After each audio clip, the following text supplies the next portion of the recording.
Hey, it's Chris from Picky, and we are heading back to Arkham City to see what's up with Harley Quinn. It would appear that she's after a spot of revenge. First things first, this DLC is meant to be played after you've completed Arkham City itself. You're in for some pretty big spoilers if not, as Harley Quinn's revenge takes place a few days after the events of the main storyline, and although you can play this DLC beforehand, you really shouldn't. Anyway, it turns out that the Caped Crusader, the Dark Knight, the Batman has been captured by Harley Quinn, and instead of starting this DLC in his shoes, you'll start as Robin, the now less embarrassing than you may remember Boy Wonder. Don't worry, Barb. It's me, remember? You sound just like him. Depending on which of the many pre-order bonuses that you might have ended up with, you could have already played as Robin in some of the challenge maps. He's faster and more nimble than Batman, and as Rocksteady are so very good at creating combat animations that flow seamlessly together, Robin looks just as impressive when fighting. Although most sidekicks would advise against bringing a collapsible pole to a gunfight, he pulls it off pretty damn well, and along with a selection of gadgets which are all slight variants of Batman's gear, he kicks his fair share of henchmen ass. It's really his speed and pole-wielding skills that make Robin feel unique. He's not as drastically different as Catwoman was, but as you eventually switch between Batman and Robin during the DLC, they both feel like very different characters. Batman is all power, whereas Robin is more about agility. Harley Quinn's revenge is predominantly about the combat as you fight your way back into the steel mill, which has now been redecorated to suit Harley's mood, and I actually found myself struggling to get used to the fighting mechanics again, after not really playing this game since last year.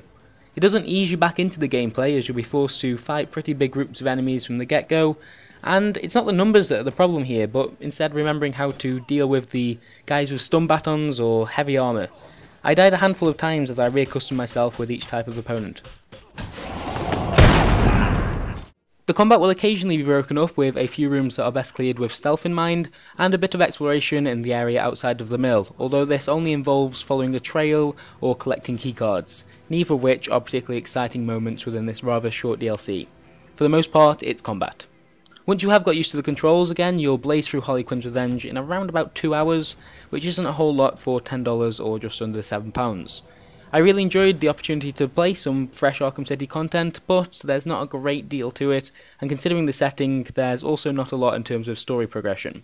In fact, if it wasn't for the chance to play Robin, this would be one of the more forgettable missions if it was included within the original game.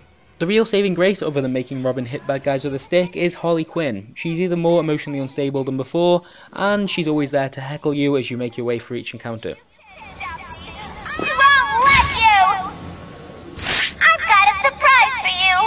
Something that would make my Joker proud. I'm here with him now. You man enough to come find us? I was expecting more of a boss fight from Harley to wrap up the DLC, but Miss Quinn was surprisingly easy to defeat. Her henchmen were the tricky part.